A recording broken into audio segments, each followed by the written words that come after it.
What's up, man? It's your boy City. Welcome to the On My Left and Right Nut YouTube channel. I actually wanted to get this video done. I'm about to go do a workout. I don't know what I'm gonna work out on today.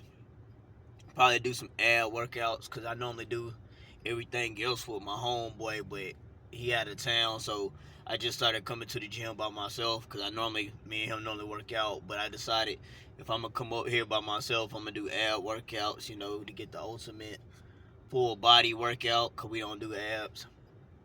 And plus, I wanted to let this pre workout kick in with it. It's booked up. So I got about 20 minutes to let it circulate through my body. So if y'all see me rubbing my face and stuff like that, it's just because it's circulating. Also, I got my planters, peanut trail mix, and my jug of water, trying to get right. So, man, in this video, I want to talk about how my depression led to my dopamine burnout, man. Alright, so to get into the story, I'm gonna let y'all know how I got here, man. And I'm really just coming out of it. I don't know how many people have actually dealt with depression, at least to the level I did. And I know there's people that has experienced depression way worse than I have, bro. But it could be a very, very serious thing. I know for me, I was going through it for like at the minimum 3 to 4 years. At the minimum 3 to 4 years. So people that say they dealing with depression, y'all take it serious because it's real. My depression, I'm gonna just keep it a buck with y'all. I don't know what was going on. I still don't know what was going on. I got an idea that I know what was going on, but I'll get to that in a minute. Long story short, my depression started whenever my body started falling apart. And I came to the conclusion I was dying. I was dying a slow death. I didn't know what was happening. My hair was thinning. I know it might be TMI, but TTMI, whatever it is. Yeah. I know it might be too much information, but at the end of the day, I started having irregular bowel movements every day to the point that I'm just gonna be real. I was having diarrhea every day, and it was like, I know, even like the whole span of me going through it, them 3 years, I'm not capping. Uh, my stool wasn't looking normal. My body was weak. I didn't have any strength at all. Like simple things like to open drinks and stuff like that. I couldn't really open a bottle without being fatigued. Uh, I couldn't stand in the shower. Like literally for 3, 4 years, I had to sit in the tub because I didn't have the strength to stand. There's times where, not just times, this is more than often, where I'd be asleep for 10 hours, 10 to 12 hours, because I knew how tired my body was. I could sleep for 10, 12 hours, and I wake up for like 30 minutes and be dead tired again. And, what else I wanted to say on that topic?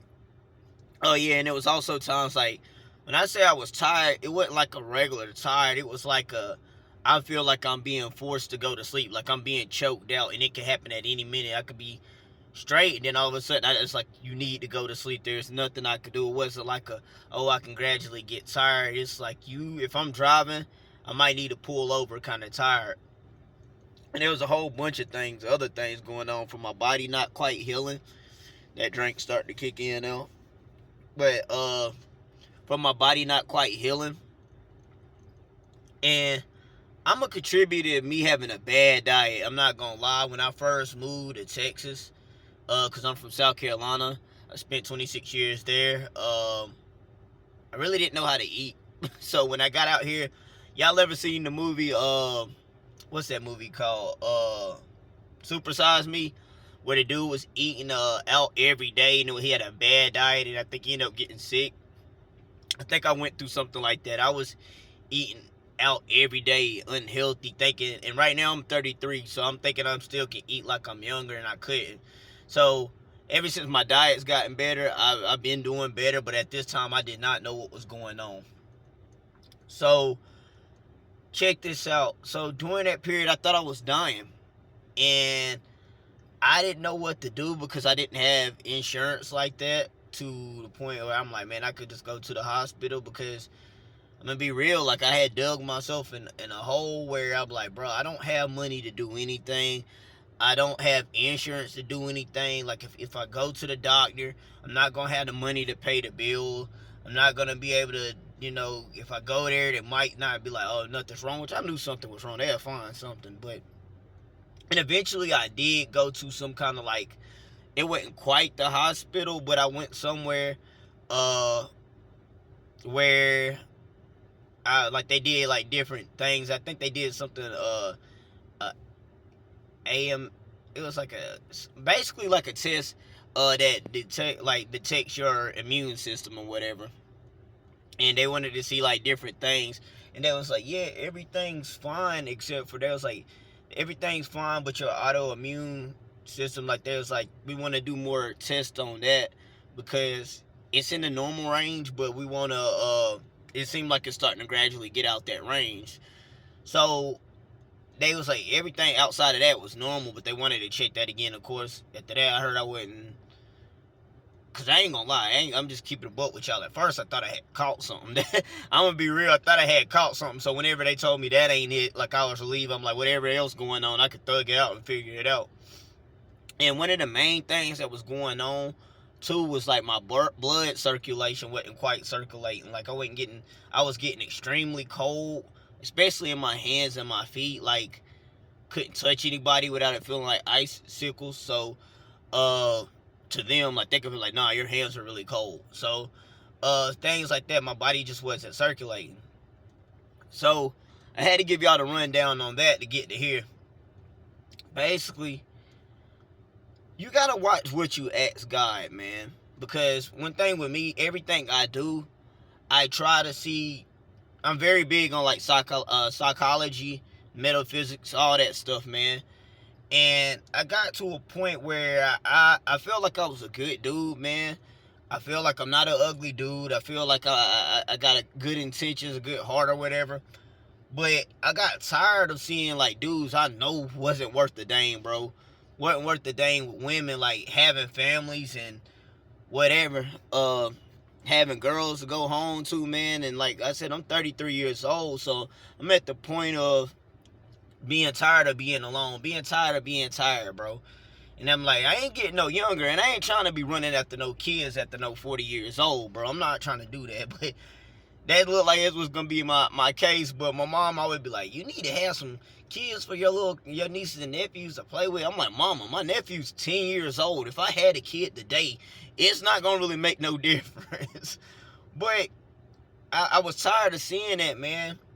And I was tired of, like, going through heartbreak with these women that were around me, because I'm like, bro, I know I do these women good, man. And if I'm doing something wrong, they're not quite telling me I'm doing something wrong. Like, I feel like I'm real big on, like, being able to communicate in my emotions. So I'm like, look, I'm telling you what's bothering me, but every time you say I'm doing something, you never quite can say what I'm doing. So I just feel like you're trying to find something, you know what I'm saying?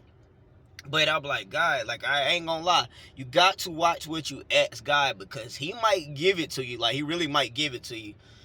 And I asked God, I was like, man, look, God. At the time, I straight up, because I talked to Big Joe Dizzle, like he's my homie, man. I told him, I said, man, take these BA emotions away from me, man. I'm tired of having this good heart and getting done dirty. Like, man, take my feelings away. I prayed that God took my feelings away, bro. And that was absolutely one of the worst things I could have asked him to do. And hindsight, I mean, I guess I'm glad it happened, because I'm through it now. But at the time, like, no, bro, never again would I act something like that. Because when I did, he was like, are you sure about that? Like, are you sure you want me to take away your emotion and your feelings? And that's what he did. And so, in the span of me doing that, he took away all my emotions, all my feelings, bro. I didn't get excitement for anything. I didn't get too down. I didn't get too up. Like, people that I love would call me, bro, and I would not want to talk to them. Like, I talk to my mom and sister every day. I did not want to talk to them. Like, now ain't even nothing against them. I just didn't have the desire, the motivation for anything. My nieces and nephews, who I love to death, will call me and be like, Uncle Mel, da da da da. Like, and I just be like, man, look, I don't have it in me. I don't have the strength. I already told y'all I felt like I was falling apart at this time. And like, the cycle that I'm telling y'all all this because y'all probably think like, what this got to do with SR, man? I went through a span of just getting high every day, smoking blacks all day every day, smashing all day every day, and drinking all day every day and watching porn. That was the cycle. That was the loop every day. Every day. Some type of dopamine rush, hit, whatever. I'm trying to get the next high, bro. Like, I'm like, bro, keep getting high, man, and I ain't feeling it enough, man. I don't feel anything from this. Keep smashing these women, bro. I don't feel anything. I'm getting nothing out of this. Like, I don't want love. I want to feel something. I wanted to, just feel something, bro. So I was smashing all the time. I'm watching different videos all the time, bro. Like, and that's what led to the burnout. And like I told you, I'm big on psychology and dopamine. And after I got through all this, I realized exactly what happened. My dopamine receptors got burnt out. Like, bro, I had no desire for anything after that because, like, I was drinking constantly, bro, because I thought I was dying. Like, I'm like, look, man, nobody ain't gonna feel, it don't feel good to think you dying. You know what I'm saying? So I'm up there drinking my life away. I'm up here smoking my life away. I know my family at this time was probably like, this boy, he must be having something really going on, because I really didn't care, man. Like, I didn't care about anything. And so I'm watching all these different videos trying to get these highs, man. And that's another thing, man. Like, I love black women, bro. And I'm not against interracial dating at all, but that's my thing. You know what I'm saying? I love black women. I'm a black man.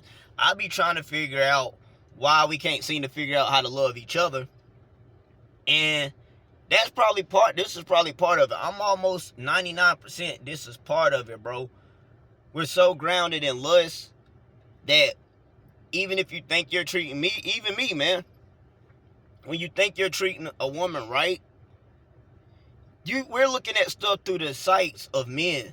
But when we talk about, are we really doing them right? Are we doing stuff right by the ways of God?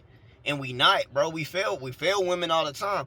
I don't care what nobody say, man. These women is out of hand these days. But if you a real man and you supposed to be a leader at the end of the day, bro, we got to blame ourselves as men, because it should have never got out of hand like that. It's a lot of simp behavior going out here. People paying for coochie. All kinds of stuff. I'm just being real. Y'all out here paying for the cat, bro. We validating everything they do just to get a response back from these girls, man. But as real men, we have to be able to get out of our lust ways, bro. We got to get out of our ways of lust to be able to love them properly, because a lot of times we see them as objects. I ain't saying they see themselves as objects. They see how we see them, so therefore they're going to use that to their advantage, bro.